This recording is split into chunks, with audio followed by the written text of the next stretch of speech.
GeM செய்திகளை வழங்குவோர் இதய மேட்ரிமோனியல். சிங்கிளா வாங்க, கப்பலா போங்க. Jayalakshmi Nagar, dream flats for sale. DTCP பீரரா அப்ரூவ் பிளாட்ஸ் விற்பனைக்கு.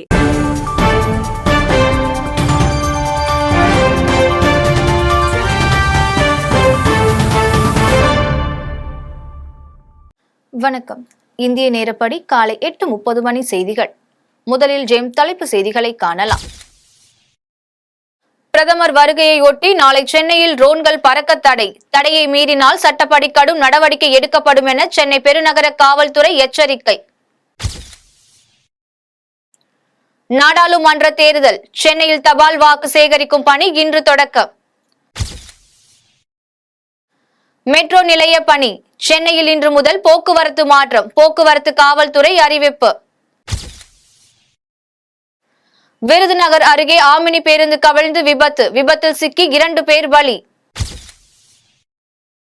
ஆஸ்திரேலியாவில் கனமழை. வாரகம்பா அணை உடையும் அபாயம். ஆயிரக்கணக்கானோர் வெளியேற்றம். 5 விக்கெட்களை வீழ்த்தி யாஷ் தாகூர் அபாரம். குஜராத்தை வீழ்த்தியது லக்னோ அணி. இனி விரிவான செய்திகளை காணலாம். பிரதமர் வருகையையொட்டி சென்னையில் நாளை ட்ரோன்கள் பறக்க தடை விதிக்கப்பட்டுள்ளது. நாடாளுமன்ற தேர்தலையொட்டி பிரதமர் மோடி நாளையும் நாளை மறுதினம் என 2 நாட்கள் சுற்றுப்பயணமாக தமிழகம் வருகிறார். நாளை உத்தரப்பிரதேச மாநிலம் பிலிபிட் பகுதியில் நடைபெறும் பொதுக்கூட்டத்தை முடித்துக் கொண்டு பிற்பகல் 2:45 மணிக்கு கேரள மாநிலம் பாலக்காடுவுக்கு செல்கிறார். பின்னர் அங்கிருந்து புறப்பட்டு சென்னைக்கு வரும் அவர் ரோட் ஷோவில் பங்கேற்று பாஜனதா சார்பில் போட்டியிடும் தென் சென்னை தொகுதி வேட்பாளர் டாக்டர் தமிழிசை சவுந்தரராஜன், வடசென்னை வேட்பாளர் பால் கனகராஜ், மத்திய சென்னை வேட்பாளர் வினோத் செல்வம் ஆகியோருக்கு ஆதரவு திரட்டுகிறார். இந்நிலையில் பிரதமர் வருகையொட்டி நாளை சென்னையில் ட்ரோன்கள் பறக்க, ஆளில்லா வான்வெளி வாகனங்கள் பறக்க தடை விதிக்கப்பட்டுள்ளது. தடையை மீறினால் சட்டப்படி கடும் நடவடிக்கை எடுக்கப்படும் என சென்னை பெருநகர காவல்துறை எச்சரிக்கை விடுத்துள்ளது. சென்னையில் தபால் வாக்கு சேகரிக்கும் பணி இன்று முதல் தொடங்க உள்ளது. சென்னை மாவட்டத்திற்குட்பட்ட 3 நாடாளுமன்ற தொகுதிகளில் மாற்றுத்திறனாளி மற்றும் 85 வயதிற்கு மேற்பட்ட வாக்காளர்கள் என மொத்தம் 75,120 பேர் உள்ளனர். இவர்களுக்கு கடந்த மாதம் 17ஆம் தேதி முதல் 25ஆம் தேதி வரை 12T படிவம் வழங்கப்பட்டது. அதில் 85 வயதிற்கு மேற்பட்டோர் 4,175 பேரும், மாற்றுத்திறனாளிகள் 363 பேரும் தபால் மூலம் வாக்களிக்க விருப்பம் தெரிவித்துள்ளனர். அதன்படி தபால் வாக்குப்பதிவானது இன்று முதல் 13ஆம் தேதி வரையில் காலை 10:30 மணிக்கு தொடங்கப்பட்டு நடைபெற உள்ளதாகவும், இந்த பணிக்காக சென்னையில் 67 குழுக்கள் அமைக்கப்பட்டுள்ளதாகவும் தெரிவிக்கப்பட்டுள்ளது. இந்த குழுக்கள் வீடு வீடாக சென்று 85 வயதிற்கு மேற்பட்டோர் மற்றும் மாற்றுத்திறனாளிகளுக்கு தபால் வாக்கு சீட்டினை வழங்கி வாக்குப்பதிவு செய்யும் முறையை தெளிவாக எடுத்து கூறி, பதிவு செய்யப்பட்ட வாக்கு சீட்டு மற்றும் உறுதிமொழி படிவம் போன்றவற்றை திரும்ப பெறுவதாகவும், வாக்குப்பதிவு முடிந்தவுடன் வாக்கு சீட்டு உள்ள பெட்டியை 3 நாடாளுமன்ற தொகுதிகளிலும் உள்ள தேர்தல் நடத்தும் அலுவலரிடம் ஒப்படைக்கப்பட உள்ளதாகவும் மாவட்ட தேர்தல் அலுவலர் ராதாகிருஷ்ணன் தெரிவித்தார். மெட்ரோ பணி காரணமாக சென்னையில் இன்று முதல் போக்குவரத்து மாற்றம் செய்யப்பட்டுள்ளது. மெட்ரோ பணி காரணமாக ராயப்பேட்டையில் இன்று முதல் போக்குவரத்து மாற்றம் செய்யப்பட்டுள்ளது. அண்ணா சாலை, காமராஜர் சாலை, RK சாலை, TTK சாலை உள்ளிட்ட பகுதிகளில் போக்குவரத்து மாற்றம் செய்யப்பட்டுள்ளது. தினமும் காலை 5 மணிக்கு டாக்டர் ராதாகிருஷ்ணன் சாலையில் பொது போக்குவரத்து அனுமதிக்கப்படும் என்றும், ஏப்ரல் 14ஆம் தேதி வரை 6 நாட்கள் இரவு நேரங்களில் பாலம் இடிக்கும் பணி நடைபெற உள்ளதால் போக்குவரத்து மாற்றம் செய்யப்பட்டுள்ளது. ஆஸ்திரேலியாவில் கனமழை காரணமாக வாரகம்பா அணை உடையும் அபாயம் ஏற்பட்டுள்ளது. ஆஸ்திரேலியாவில் கடந்த சில நாட்களாக தொடர் கனமழை பெய்து வருகிறது.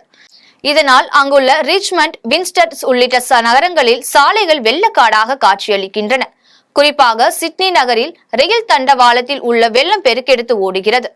மேலும் சிட்னி நகரின் வாரகம்பா அணையில் கடும் வெள்ளப்பெருக்கு ஏற்பட்டுள்ள நிலையில் அணை உடையும் அபாயம் இருப்பதாக அரசாங்கம் எச்சரிக்கை விடுத்துள்ளது. இதனால் அங்கு வசிக்கும் ஆயிரக்கணக்கான மக்கள் பாதுகாப்பான இடங்களில் தங்க வைக்கப்பட்டுள்ளனர். குஜராத் டைட்டன்ஸ் அணிக்கு எதிரான ஆட்டத்தில் 33 ரன்கள் வித்தியாசத்தில் லக்னோ சூப்பர் ஜெயின்ஸ் அணி வெற்றி பெற்றது.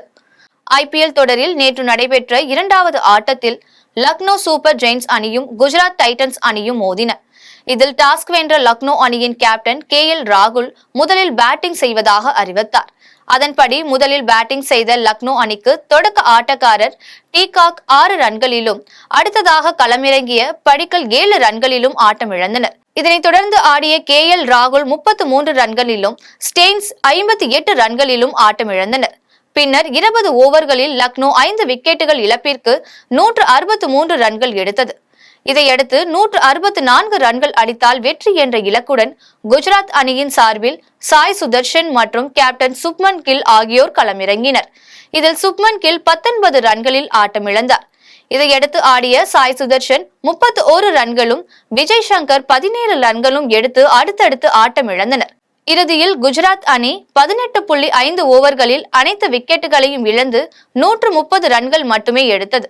குஜராத் டைட்டன்ஸ் அணிக்கு எதிரான ஆட்டத்தில் 33 ரன்கள் வித்தியாசத்தில் லக்னோ சூப்பர் ஜெயின்ஸ் அணி வெற்றி பெற்றது. மண்டபம் ஊராட்சி ஒன்றியத்திற்குட்பட்ட பகுதிகளில் முன்னாள் முதலமைச்சரும் சுயேட்சை வேட்பாளருமான பன்னீர்செல்வம் பலாப்பழம் சின்னத்திற்கு வாக்கு சேகரித்தார்.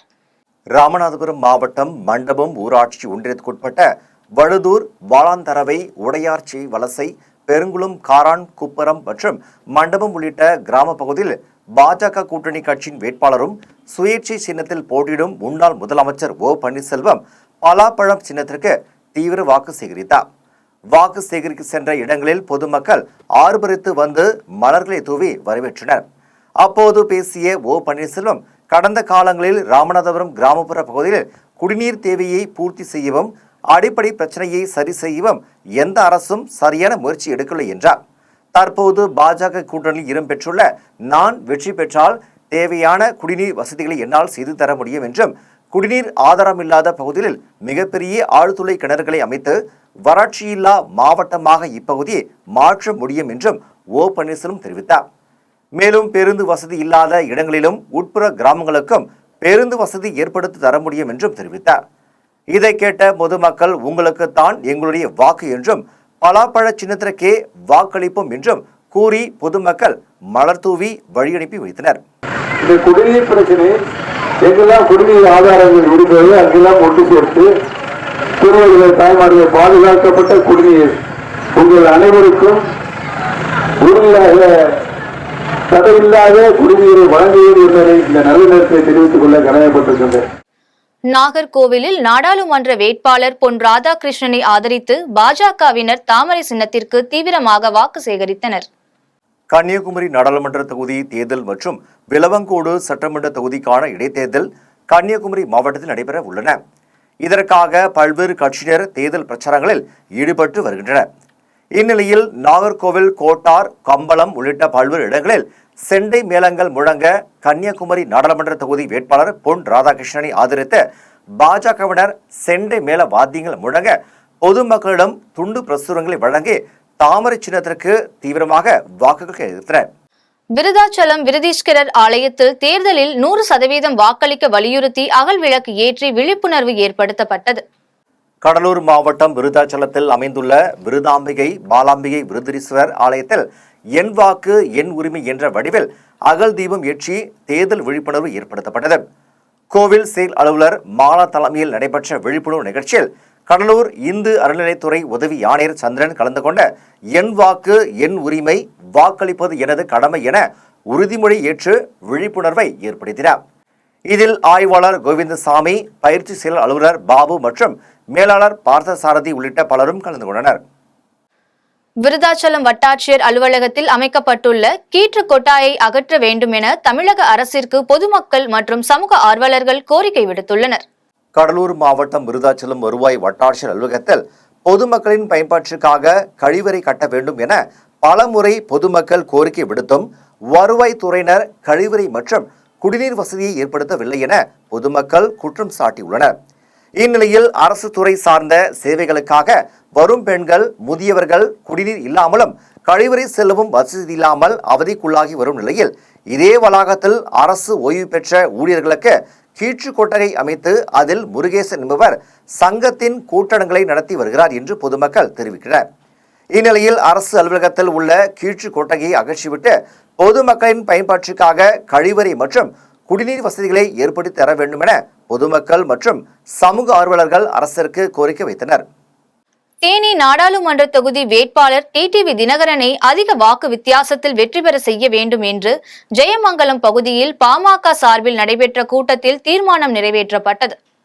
தேனி மாவட்டம் பெரியகுளம் அருகே உள்ள ஜெயமங்கலம் பகுதியில் உள்ள சமுதாய கூடத்தில் பாட்டாளி மக்கள் கட்சியின் சார்பில் தேனி நாடாளுமன்ற தொகுதியின் தேர்தல் பணிகள் தொடர்பாக மாவட்ட செயலாளர் திருப்பதி தலைமையில் செயற்குழு கூட்டம் மற்றும் ஆலோசனை கூட்டம் நடைபெற்றது.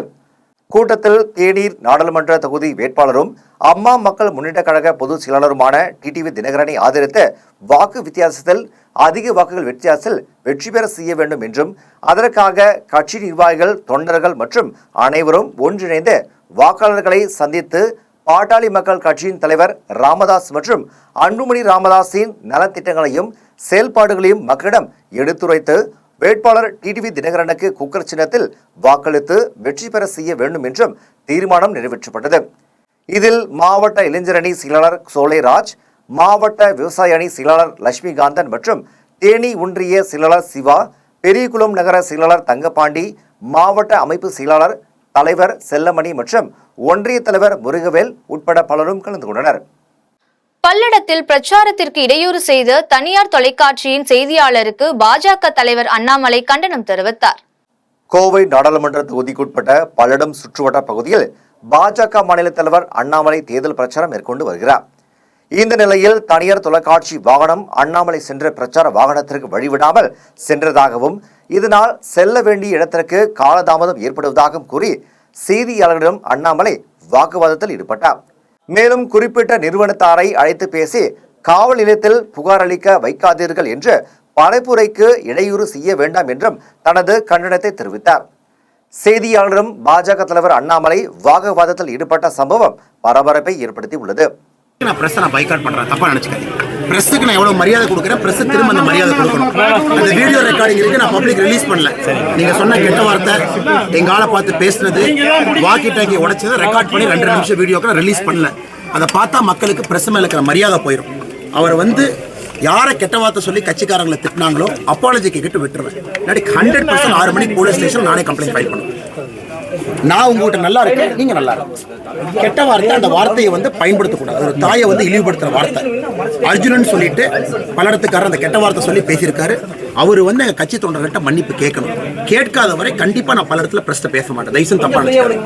நான் எவ்வளவு மரியாதையா உங்ககிட்ட பேசுறேன், எவ்வளவு நல்லா நான் வச்சுக்கிறேன், தம்பி மாதிரி பாத்துக்கிறேன். இப்படி பண்ண என்ன அர்த்தங்களா? 6 மணிக்குள்ள அவர் கேட்கலீங்கன்னா அந்த வீடியோ பப்ளிக் விட்டுருவேன்.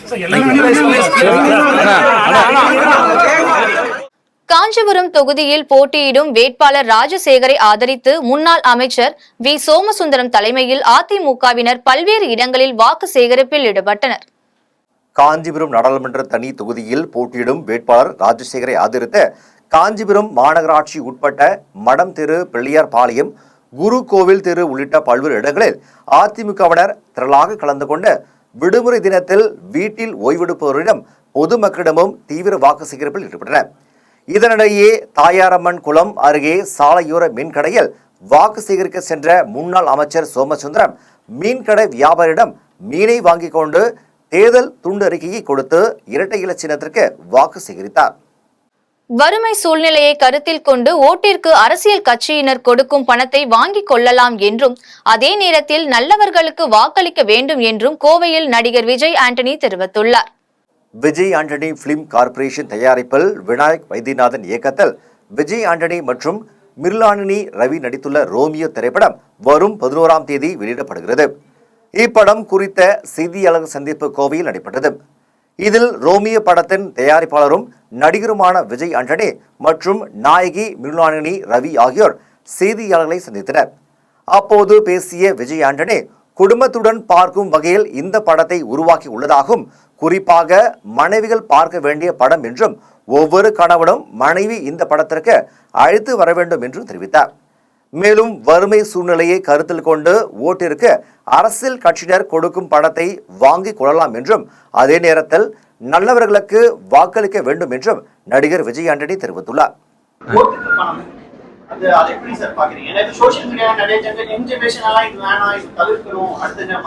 இல்ல தவிர்க்கணும் தான். ஒருவேளை ரொம்ப வறுமையிலும் பசியிலும் இருக்கீங்க, அடுத்த வேலை பசங்களுக்கு சோறு இல்ல, ஃபீஸ் கட்ட முடியலன்னு போது நீங்க அந்த காசை வாங்கிக்கங்க. ஆனா ஓட்டு மட்டும் போடும்போது நீங்க கொடுத்தவனுக்கு போடணும்னு நினைக்காதீங்க, நல்லவனுக்கு போடுங்க. சரி, உங்க பணத்தை திருப்பி தராங்க, வாங்குறதுல ஒன்றும் தப்பு இல்லை. வாங்கிக்கிட்டு சரியான மனிதர்கள் ஓட்டு, காசு வாங்குறதுக்காக நீங்க வந்து ரொம்ப சின்சியரா இருந்து திருப்பி தவறு பண்ற ஒரே மனுஷனுக்கு தொடர்ந்து போடணுன்ற அவசியம் இல்லை. உங்க பணம் உங்ககிட்ட வருதுன்னு நினைச்சுக்கோங்க, ஆனா ஓட்டை மட்டும் யோசிச்சு சரியான மனுஷனுக்கு போடுங்க.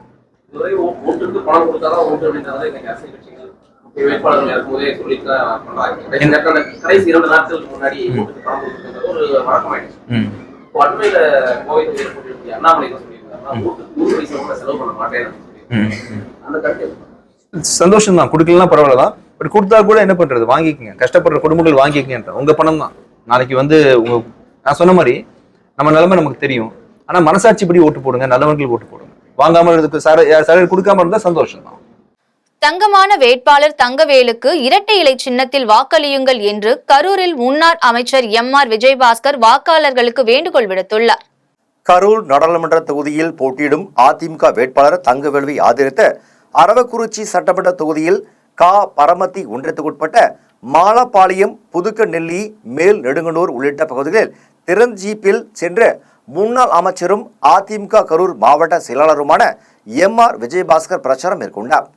அப்போது பேசியவர், வேட்பாளர் தங்கவேலை குறிப்பேற்று குறிப்பிடும் போது வேட்பாளர் எப்பொழுதும் சிரித்த முகத்துடன் தான் இருப்பார் என்றும், தங்கத்தை போலவே இருக்கும் வேட்பாளர் தங்கவேலுவிற்கு இரட்டை இலை சின்னத்தில் வாக்களித்து பெருவாரியான வாக்கு வித்தியாசத்தில் வெற்றி பெற செய்ய வேண்டும் என அங்கு கூடியிருந்த பொதுமக்களிடம் கேட்டுக்கொண்டார். தங்கமானவர் சிரிச்சுக்கிட்டே இருக்காரா இல்லையா? பாத்துக்குங்க, பேர்லயே தங்கம் இருக்குது, ஜோதிமணி மாதிரி இருக்க மாட்டாரு. ஜெயிச்சதுக்கு அப்புறம் ஆளு கொஞ்சம் தங்கம் கொடுத்துருந்தேன். நம்ம நிறைய வச்சிருக்காரு தங்கவேல், மறந்துடாதீங்க. ரெட்டலைக்கு ஓட்டு போடுங்கம்மா. ஏமாந்துட்டு போன தடவை ஒரு தப்பு பண்ணிட்டோம், இந்த தடவை செய்ய வேண்டாம். நம்ம ஜெயிக்கணும், மீண்டும் அம்மாவுடைய ஆட்சி வரணும். கோவையில் வடமாநில தொழிலாளி குத்தி கொலை செய்யப்பட்ட சம்பவம் குறித்து காவல்துறையினர் விசாரணை நடத்தி வருகின்றனர்.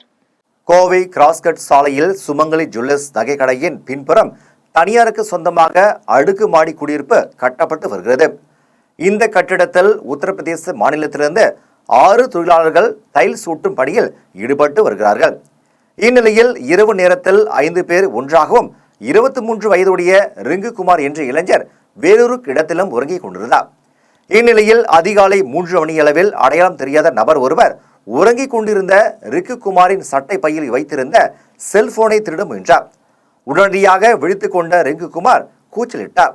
சப்தம் கேட்டு அருகில் உறங்கிக் கொண்டிருந்த 5 பேர் வருவதற்குள் அந்த மர்ம நபர் தான் வைத்திருந்த கத்தியால் ரிங்குகுமாரை கழுத்தில் குத்திவிட்டு அங்கிருந்து தப்பி ஓடிவிட்டார். உடனடியாக ரிங்குகுமாரை மீட்டு கோவை அரசு மருத்துவமனைக்கு கொண்டு சென்றனர். அங்கு அவரை பரிசோதித்த மருத்துவர்கள் அவர் ஏற்கனவே இறந்துவிட்டதாக தெரிவித்தனர். இந்த சம்பவம் குறித்து காட்டூர் காவல்துறையினர் வழக்கு பதிவு செய்து விசாரணை நடத்தி வருகிறார்கள்.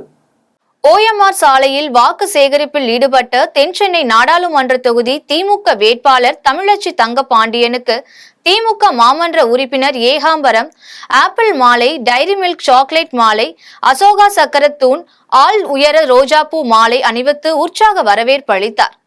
தென்சென்னை நாடாளுமன்ற தொகுதியில் போட்டியிடும் திமுக வேட்பாளர் தமிழச்சி தங்கபாண்டியன் சோழிங்கநல்லூர் தொகுதியில் 3ஆம் கட்ட தேர்தல் பரப்புரைய துவக்கினார். இவரை ஆதரித்து அமைச்சர் மா சுப்பிரமணியன், சென்னை மேயர் பிரியா, சட்டமன்ற உறுப்பினர் எஸ். அரவிந்த், ரமேஷ் உள்ளிட்டோர் கொளுத்தும் வெயிலையும் பொருட்படுத்தாமல் வாகனத்தில் சென்று தீவிர வாக்கு சேகரிப்பில் ஈடுபட்டனர்.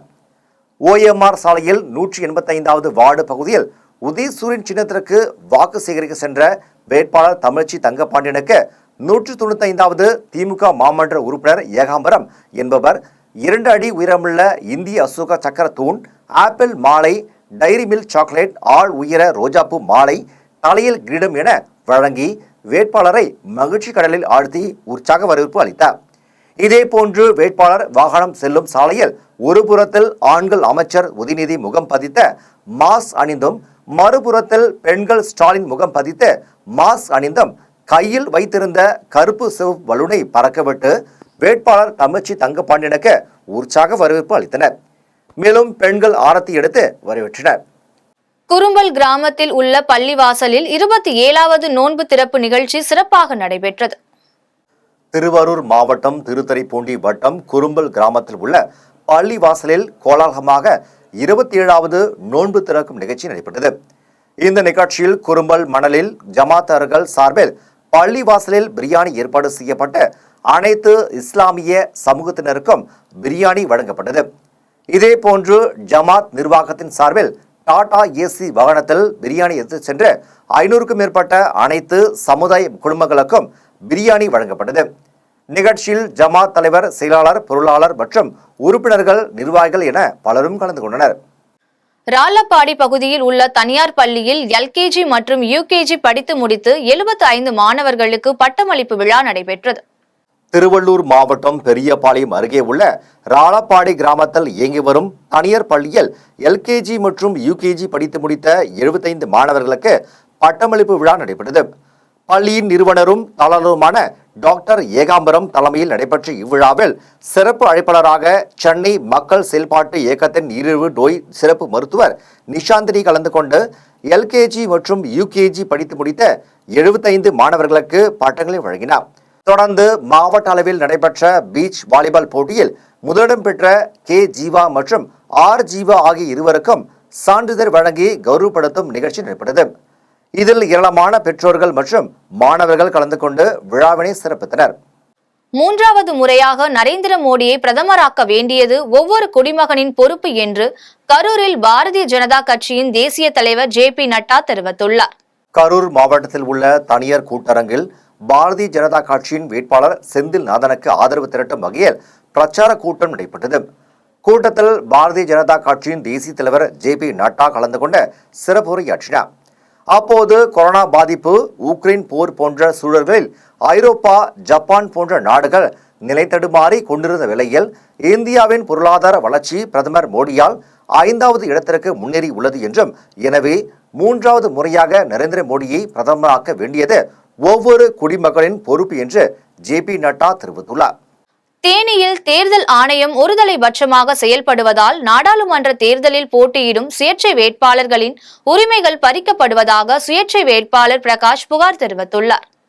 இது தொடர்பாக தேனி மாவட்டத்தில் நாடாளுமன்ற தேர்தலில் சுயேட்சை வேட்பாளராக போட்டியிடும் பிரகாஷ் என்பவர் செய்தியாளர்களை சந்தித்து பேசினார். அப்போது 3வது முறையாக சுயேட்சை வேட்பாளராக போட்டியிடுவதாகவும், தற்போது பொதுமக்களிடம் சென்று வாக்கு சேகரிக்க தனக்கு அனுமதி அளிக்கவில்லை என்றும் தெரிவித்தார். மேலும் பிரச்சார வாகனம் மற்றும் கூட்டு பிரச்சாரம் உள்ளிட்டவைகளுக்கு அனுமதி இல்லை என்றும், தனது தேர்தல் பணியை துவங்க முட்டுக்கட்டியாக மாவட்ட தேர்தல் நடத்தும் அலுவலர் மற்றும் உயரதிகாரிகள் இருப்பதாகவும் குற்றம் சாட்டியுள்ளார். இது தொடர்பாக மாவட்ட தேர்தல் நடத்தும் அலுவலரை தொடர்பு கொண்டால் ஆன்லைன் பிரச்சனை என கூறி நாட்களை கடத்துவதாகவும், மற்ற முன்னணி கட்சியினருக்கு விண்ணப்பித்த 2 மணி நேரத்தில் அனுமதி அளிக்கப்படுவதாகவும், ஆனால் சுயேட்சை வேட்பாளர்களுக்கு அனுமதி கிடைப்பதில்லை என்றும் சுயேட்சை வேட்பாளர் பிரகாஷ் தெரிவித்துள்ளார். கடந்த 1ஆம் தேதியிலிருந்து இந்த தொகுதி 6 தாலுகாவுக்கு போகணும்னு சொல்லி மாவட்ட நிர்வாகத்திட்ட அனுமதி கேட்டுகிட்டே இருக்கோம். பட் ரிஜெக்ட் ஆகிட்டே இருக்கு. ஆன்லைனில் தான் எல்லா அனுமதியும் கேட்கணுங்கிறாங்க. ஆனால் பெரிய பெரிய கட்சிகளுக்கெல்லாம் 2 மணி நேரம் 3 மணி நேரத்தில் அனுமதி கிடைச்சிருது. என்ன மாதிரி சுயேட்சையாக தொடர்ந்து இது நான் 3வது தடவை நாடாளுமன்றத்துக்கு போட்டிடுறேன். களப்பணி நிறையா செய்கிறோம், மக்களை தேடி போகிறோம். இதுவரைக்கும் வெஹிக்கிள் அனுமதி, மற்ற கூட்ட அனுமதி கொடுக்கல. அதுக்கு எங்கள் ஆளுங்க போய் ரெகுலராக மாவட்ட நிர்வாகத்திட்ட சண்டை போட்டுகிட்டே இருக்காங்க. அதுக்கு ப்ராசஸ், நெட்வொர்க் பிரச்சனை, சர்வர் ப்ராப்ளம், சென்னையில் கேளுங்க அப்படிங்கிறாங்க. நடத்துறது தேனி மாவட்ட நிர்வாகம், கலெக்டர் ஆஃபீஸில் தான் பொறுப்பு. ஆனால் சென்னையில் கேளுங்கன்னு சொல்லி சம்மந்தப்பட்ட அதிகாரி சொல்கிறாங்க.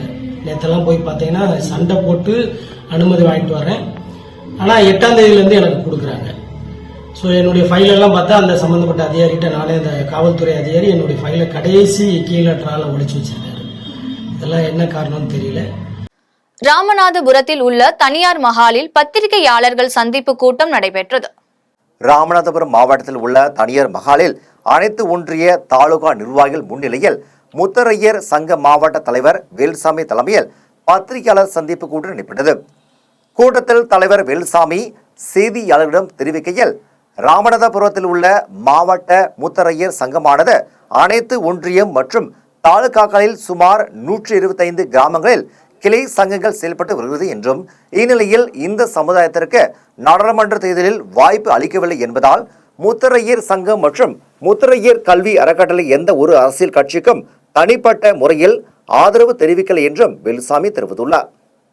வருகின்ற நாடாளுமன்ற 2024 நாடாளுமன்ற தேர்தலில் இந்த இருக்கிற ராமநாதபுரம் மாவட்ட முத்திரை சங்கம் அந்தந்த கட்சிகளுக்கு அவங்கவுங்க வேலை செஞ்சுக்கலாங்கிறத ஒரு பதிவை நாங்கள் வச்சுருக்கோம். அதே மாதிரியே முத்திரை சங்கம் எந்த கட்சிக்கும் நாங்கள் ஆதரவு இல்லை. தேர்தலில் நாங்கள் கோரிக்கை இருக்கு முத்திரை சங்கம் சார்பாக கோரிக்கை வைக்கிறோம். சட்டமன்ற தேர்தலில் நம்ம ஆளுங்களுக்கு பல முறை சீட்டு கேட்டோம், சீட்டு கொடுக்கல. அந்த ஒரு அடிப்படை காரணம் இருக்குது. இதெல்லாம் இனிமேல் வருகிற சட்டமன்ற தேர்தலில் நாங்கள் மாவட்ட சங்கம் சார்பாக ஒரு கோரிக்கை வைக்கிற மாதிரி இருக்கிறோம். இப்போதைக்கு இப்போ நடக்கிற நாடாளுமன்ற தேர்தலில் மாவட்ட முத்திரை சங்கம் சார்பாக யாருக்குமே நாங்கள் ஆதரவு தெரிவிக்கல. ஏன்னா அதில் எல்லா அமைப்பு சார்ந்த கட்சிக்காரங்களும் அதில் மாவட்ட சங்கத்தை இருக்கிறனால அந்தந்த கட்சிகளை நீங்கள் செயல்படுங்கிறத மாவட்ட சங்கம் தீர்மானமாக நாங்கள் இது பண்ணியிருக்கோம். தருமபுரியில் திமுக வேட்பாளர் மணி இளைஞர்களுடன் வாலிபால் விளையாடி வாக்கு சேகரிப்பில் ஈடுபட்டார். தருமபுரி மாவட்டத்தில் திமுக வேட்பாளர் மணி நல்லம்பள்ளி ஒன்றியத்துக்குட்பட்ட ஒட்டப்பட்டி, நெருநகர், தடங்கம், கக்கஞ்சிபுரம் உள்ளிட்ட கிராமங்களில் உதயசூரியன் சின்னத்திற்கு தீவிரமாக வாக்கு சேகரித்தார். வாக்கு சேகரிப்பின் போது வாலிபால் ஆடிக்கொண்டிருந்த இளைஞர்களுடன் சேர்ந்து விளையாடி வாக்கு சேகரித்தார். நிகழ்ச்சியில் தருமபுரி மாவட்ட கழக செயலாளர் தடங்கம் சுப்பிரமணி மற்றும் ஒன்றிய செயலாளர் சண்முகம் உள்ளிட்ட கழக நிர்வாகிகள் பலரும் கலந்து கொண்டனர். வேலூர் கோட்டையில் உள்ள ஸ்ரீ ஜலகண்டீஸ்வரர் ஆலயத்தில் சனி மகா பிரதோஷத்தை முன்னிட்டு சிறப்பு அபிஷேகம் நடைபெற்றது. வேலூர் மாவட்டம் வேலூர் கோட்டையில் ஸ்ரீ ஜலகண்டீஸ்வரர் ஆலயம் அமைந்துள்ளது. இந்த ஆலயத்தில் சனி மகா பிரதோஷத்தை முன்னிட்டு நந்தி பகவானுக்கு பால், தயிர், சந்தனம் உள்ளிட்ட பல்வேறு வகையான பொருட்கள் மூலம் சிறப்பு அபிஷேகம் நடைபெற்றது. பின்னர் சந்தன காப்பு அலங்காரங்கள் செய்யப்பட்டு மலர் மாலைகள், வில்வ இலைகள், அருகம்புல், நெல்லிக்கனி மாலைகளால் அலங்காரம் செய்யப்பட்டு மகா தீபாராதனை காண்பிக்கப்பட்டது. இதில் அரோகரா முழக்கங்களுடன் ஆயிரக்கணக்கான பக்தர்கள் அனைத்து தோஷங்களும் நீங்க வேண்டி நந்தி பகவானை வழிபட்டனர். மீண்டும் தலைப்பு செய்திகள். பிரதமர் வருகையையொட்டி நாளை சென்னையில் ட்ரோன்கள் பறக்க தடை. தடையை மீறினால் சட்டப்படி கடும் நடவடிக்கை எடுக்கப்படும் என சென்னை பெருநகர காவல்துறை எச்சரிக்கை. நாடாளுமன்ற தேர்தல், சென்னையில் தபால் வாக்கு சேகரிக்கும் பணி இன்று தொடக்கம். மெட்ரோ நிலைய பணி, சென்னையில் இன்று முதல் போக்குவரத்து மாற்றம். போக்குவரத்து காவல்துறை அறிவிப்பு. விருதுநகர் அருகே ஆமினி பேருந்து கவிழ்ந்து விபத்து. விபத்தில் சிக்கி 2 பேர் பலி. ஆஸ்திரேலியாவில் கனமழை. வாரகம்பா அணை உடையும் அபாயம். ஆயிரக்கணக்கானோர் வெளியேற்றம். 5 விக்கெட்களை வீழ்த்தி யாஷ் தாகூர் அபாரம். குஜராத்தை வீழ்த்தியது லக்னோ அணி. இத்துடன் ஜெம் செய்திகள் நிறைவடைகின்றன. மீண்டும் ஜெம் செய்திகள் மதியம் 1:30 மணிக்கு. உடனுக்குடன் செய்திகளை காண gemlive.tv என்ற இணையதளத்தில் இணைந்திருங்கள். நன்றி, வணக்கம்.